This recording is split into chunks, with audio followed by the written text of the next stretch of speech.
December 1983, Kensington Palace. Princess Diana sat alone in her bathroom, bleeding, cramping, crying. She was 12 weeks pregnant, past tense, because now she was miscarrying. Her second pregnancy, the one nobody knew about, the one she'd kept secret from everyone, even Charles, especially Charles. Diana watched her potential future wash away. A daughter. She'd been certain it was a daughter. The baby who would have changed everything. Who would have given Diana purpose? Who would have saved the marriage? Gone. Just like that. Diana cleaned herself up, dried her tears, walked downstairs, had dinner with Charles, never mentioned it, never told anyone, kept the secret for years. Until one night in 1995, drunk on wine and desperation, Diana told a friend, "I lost a baby, between William and Harry. A little girl. I felt her leave me, and I've never been the same." This is the story of Diana's secret pregnancy. The miscarriage nobody knew about, and the conspiracy theories that suggest maybe the baby didn't die. Maybe she was taken, hidden, raised in secret. Somewhere in the world there might be a princess, Diana's daughter, who has no idea who she really is. To understand Diana's secret pregnancy, you need to understand 1983. Diana had given birth to William in June 1982. The birth was traumatic. Diana's bulimia was raging. Her marriage was collapsing. Charles was already emotionally gone. Back to Camilla. Diana was barely holding herself together. The last thing she needed was another pregnancy. But the palace demanded it. One heir wasn't enough. Need a spare, need insurance, need another baby. Immediately. Diana tried to refuse. "I can't do this. Not yet. I'm not ready." But royal protocol doesn't care about readiness, about mental health, about what Diana needed. Only about what the monarchy required. Another baby. Soon. No excuses. Diana became pregnant in late 1983. Probably November. She was terrified. Hadn't told Charles yet. Wasn't sure if she wanted to keep it. The bulimia made pregnancy dangerous. Diana was throwing up constantly already. Adding morning sickness would be torture. But there was another reason for Diana's terror. She wasn't certain Charles was the father. There had been someone else, brief, meaningless. A moment of rebellion, a moment of weakness. Diana couldn't be sure whose baby she was carrying, and that uncertainty was paralyzing. What if the baby didn't look like Charles? What if the timeline didn't work? What if everyone could tell? Diana couldn't face it, couldn't risk it, couldn't bring a baby into the world with that doubt, so she did nothing. Told no one, and waited. The miscarriage happened naturally. Diana woke up bleeding, 12 weeks pregnant. Too early for the baby to survive. Diana should have gone to hospital, should have told Charles, should have gotten medical help. But she didn't. She stayed in her bathroom, alone, terrified, letting nature take its course. When it was over, Diana cleaned up, destroyed the evidence, told no one. The palace never knew. Charles never knew. The world never knew. Diana carried this secret for over a decade, until the marriage was over, until Diana was past caring about royal protocol, until the pain and grief of that lost baby demanded acknowledgement, demanded voice, demanded truth. But here's where it gets strange. Multiple palace staff members reported seeing Diana visibly pregnant in early 1984, showing, clearly expecting, not just bloated from bulimia, actually pregnant. And then, suddenly, she wasn't.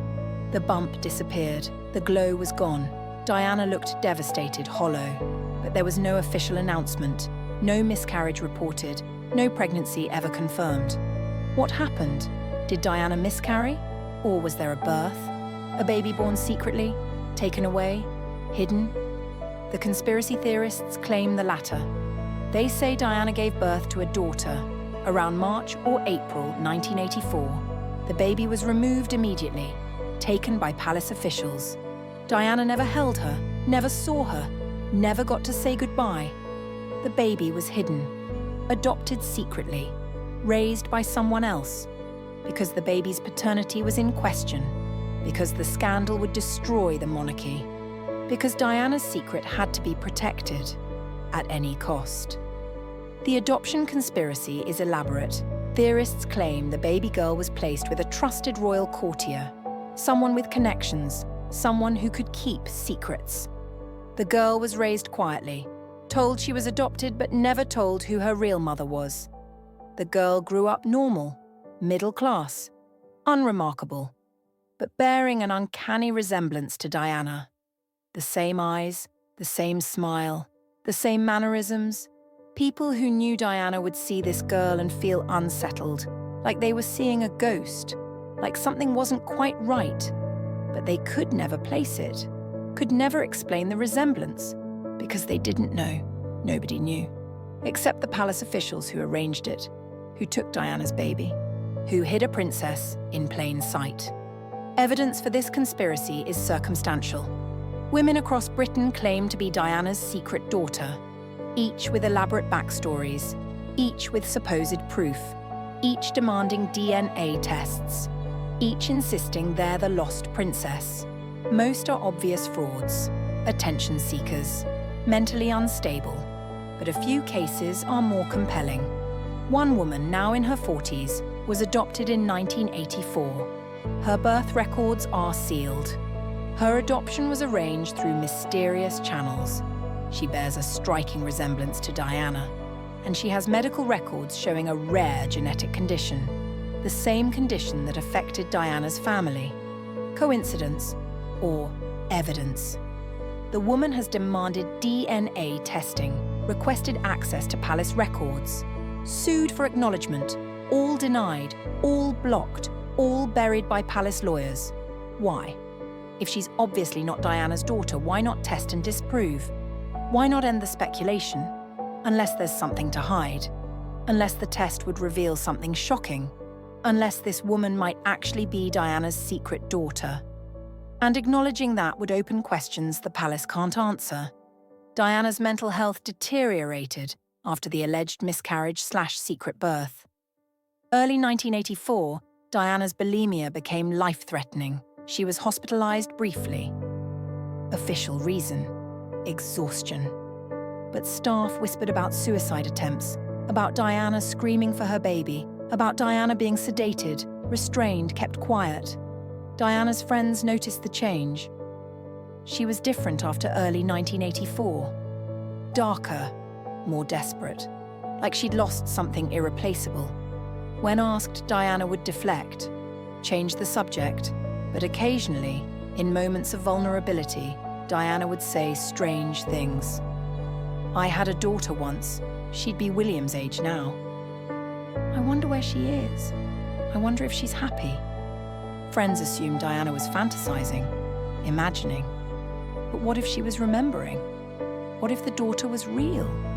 What if Diana knew exactly where she was, but couldn't acknowledge it, couldn't claim her, couldn't be her mother?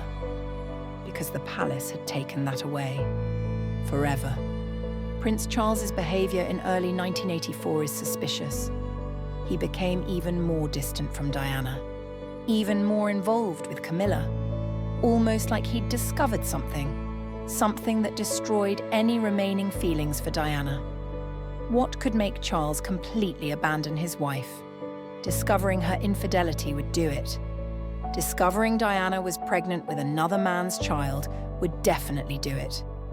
If Charles learned about Diana's secret pregnancy, about the uncertain paternity, about the need to hide the baby, it would explain his coldness, his cruelty, his complete emotional withdrawal. Charles could forgive many things. But being cuckolded, having another man's child passed off as royal, that he could never forgive, never forget, never move past. So Charles withdrew, emotionally, physically, completely. And Diana was left alone, with her secret, her lost baby, her devastating grief, that nobody could know about, nobody could acknowledge, nobody could help her process. The conspiracy theory has variants. Some claim the baby died and Diana covered it up to avoid scandal. Some claim the baby was born severely disabled and hidden away in an institution. Some claim the baby was actually Harry, and the timeline was manipulated to hide the real father. Each variant is elaborate, detailed, impossible to prove or disprove, but they all share common elements.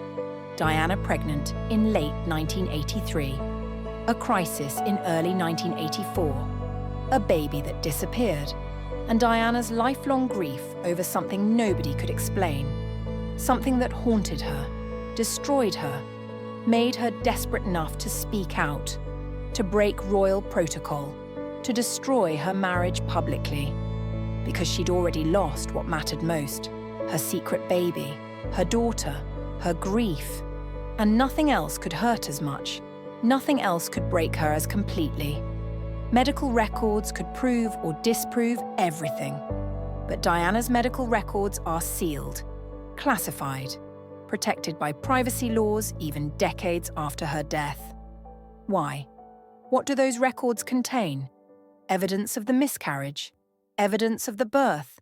Evidence of something so scandalous the palace can never allow disclosure? Requests to access Diana's medical records have all been denied. By the palace, by the government, by courts. The official reason? Protecting Diana's privacy. But Diana is dead, has been for decades. Whose privacy is really being protected? Diana's or the institution's? If the medical records showed a simple miscarriage, harmless and sad, why not release them? Why not end the conspiracy theories? Unless the records show something else, something dangerous, something that would expose royal secrets, something that justifies permanent secrecy, forever. Prince Harry's birth in September 1984 takes on new meaning in this context. If Diana lost a baby earlier that year, Harry's birth would be bittersweet, a replacement, a do-over, a second chance. But also a reminder of what was lost. Diana's treatment of Harry was always slightly different from William. More protective, more possessive, more desperate. Like she couldn't bear to lose another child. Like Harry was her second chance, her redemption, her way of coping with the baby she'd lost, or the baby that had been taken. Diana poured all her grief, all her love, all her desperate need into Harry. Made him her favorite, her special boy, her purpose, because Harry represented survival. Proof that Diana could carry a baby to term, could be a mother, could have something the palace couldn't take away. Even if they'd already taken one baby, they couldn't have Harry. Diana would make sure of it. The woman who claims to be Diana's secret daughter has a compelling story.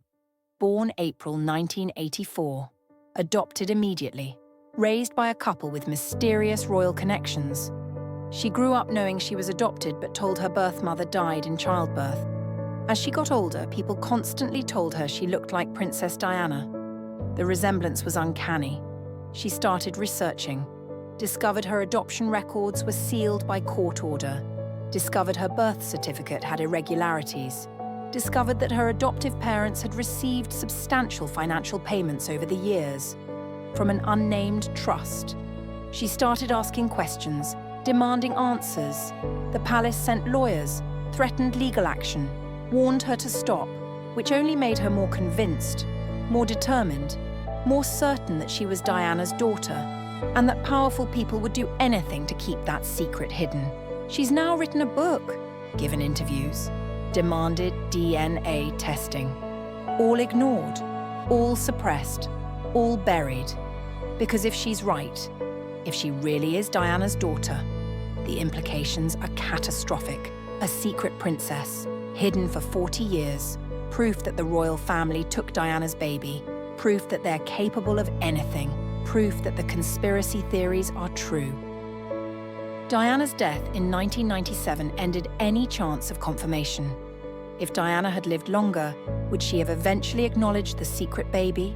Would she have searched for her daughter? Would she have demanded the truth be told? We'll never know. Diana took the secret to her grave. Or maybe she didn't. Maybe Diana told someone. Maybe there's a letter, a recording, a confession, hidden somewhere, waiting to be found, waiting to expose the truth. About the pregnancy nobody knew about, the baby that disappeared, the daughter Diana lost, or the daughter who was stolen. The conspiracy theorists believe Diana left evidence, clues, breadcrumbs for someone brave enough to follow, to uncover the truth, to find the missing princess, to prove that Diana's grief was real, that the secret baby existed, that somewhere a woman in her 40s is living a normal life, having no idea that her real mother was the most famous woman in the world, and that she's not just anyone, she's royalty, a princess, Diana's secret, Diana's daughter, Diana's revenge, hidden, protected, lost, forever. From Diana's alleged therapy notes, leaked anonymously in 2018, I dream about her constantly. My baby girl, the one I lost, or the one they took. I'm never sure which. The memory is hazy, painful, blocked. Did I miscarry? Did I give birth? Did they take her from me? I remember blood, pain, grief, and then nothing. Emptiness. A void where a baby should be. I asked Charles once, about early 1984, about what happened. He looked at me with such hatred, such contempt. "You know what happened," he said. "Don't ever speak of it again." But I don't know. I don't remember. The doctors say it's trauma, that my mind blocked it out. But what if it's not trauma? What if it's deliberate? What if they made me forget? Gave me something, did something? What if my baby is out there, growing up, without me? What if she looks like me, thinks like me? What if she feels incomplete, like something is missing, like her mother is missing? Because I am. I'm missing her, every day, every moment. The baby I lost, or the baby they stole, I'll never know. They made sure of that, made sure I could never be certain, never prove it, never find her, my secret baby, my hidden daughter, my greatest grief, and my most dangerous secret. Because if people knew, if the truth came out, what they did, what they took, what they hid, the monarchy would fall, Charles would be destroyed, the institution would crumble. So I stay silent, keep the secret, protect the lie. Because I have no proof, no evidence, no way to fight back, just grief and dreams, and the haunting certainty that somewhere my daughter exists, and she has no idea who she really is, who her mother is, that she's not just anyone, she's special, royal, mine, and they took her, and I can't get her back, can never get her back, can only dream and grieve and wonder forever.